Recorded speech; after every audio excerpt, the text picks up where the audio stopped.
Islam has surpassed Roman Catholicism as the world's largest religion, the Vatican newspaper said Sunday.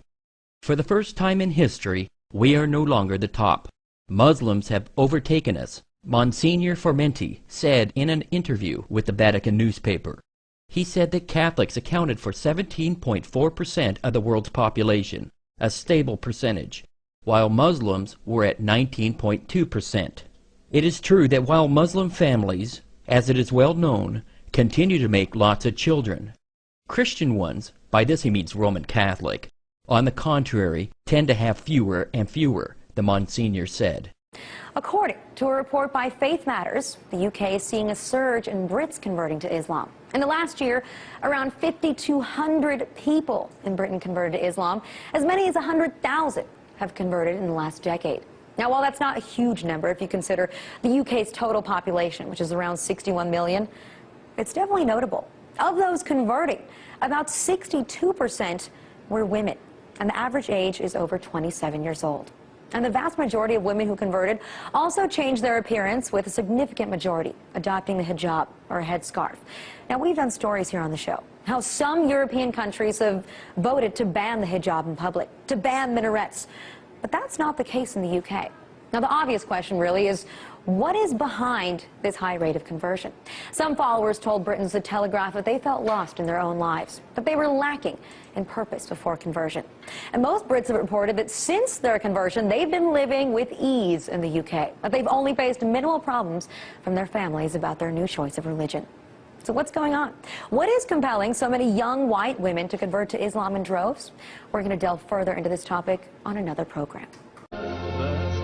Michael Hart, the American author of the wide-selling book, The 100, a ranking of the most influential persons in history, chose Prophet Muhammad to be at the top of the list. He said, "My choice of Muhammad to lead the list of the world's most influential persons may surprise some readers and may be questioned by others. But he was the only man in history who was supremely successful on both the religious and secular levels. It is this unparalleled combination of secular and religious influence which I feel entitles Muhammad to be considered the most influential single figure in human history."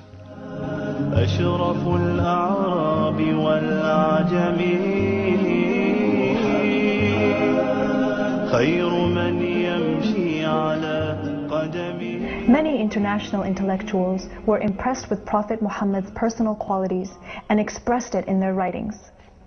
Lamartine, the famous French historian, in his book The History of the Turks, said about Prophet Muhammad, "If greatness of purpose, smallness of means, and outstanding results are the three criteria of human genius, who could dare to compare any great man in modern history with Muhammad?"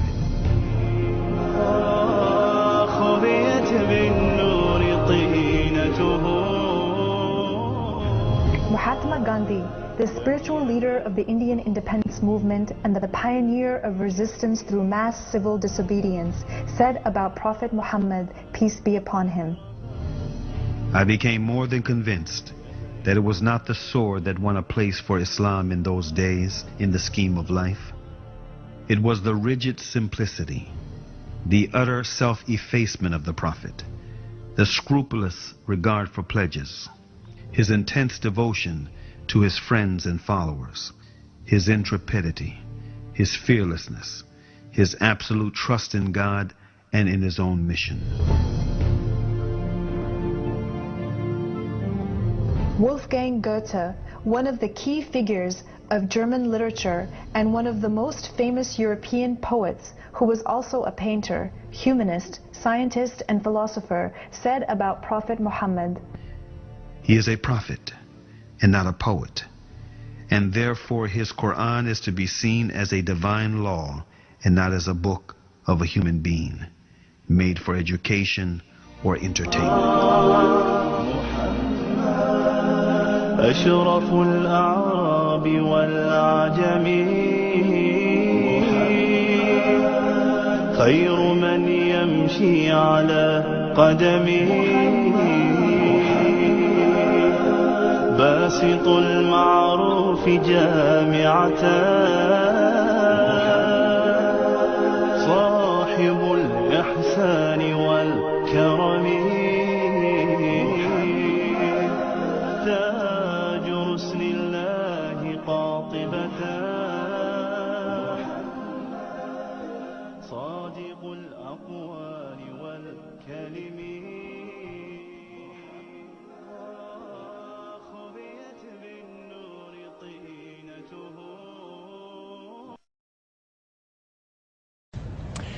It's the world's fastest growing religion, Islam. The Chicago area alone, home to an estimated 400,000 Muslim faithful. Tonight, why some people are making the switch to a religion many Americans have trouble understanding. Mark Saxenmeyer has our special report. This is the story of 3 Chicagoans, all raised as Christians, all who decided to ultimately reject that religion. Internet is down. Nadira Rodriguez Muhammad grew up Catholic, but found herself constantly questioning the long-held beliefs of her family. I always felt that something was missing for me. Ian Bushner is a law student at the University of Chicago. I felt like that there wasn't a God. Whitney Nichols is a new Loyola grad who grew up in suburban Streamwood. I guess what I was really looking for was what felt most natural and most logical to me.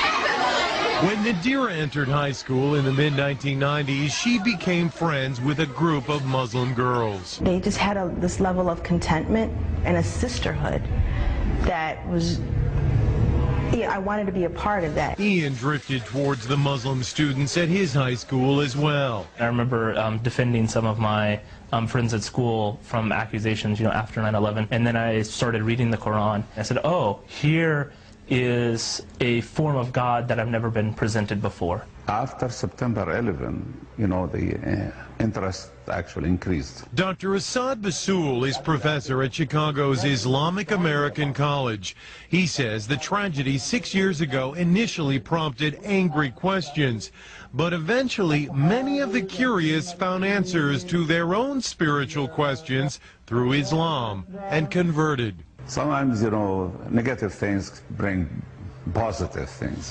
In fact, according to a first-ever random sampling of American Muslims by the Pew Research Center, 21% of the nation's 2.4 million Muslims are converts to the faith. Eventually, I realized that I was looking to the Quran for advice, for direction.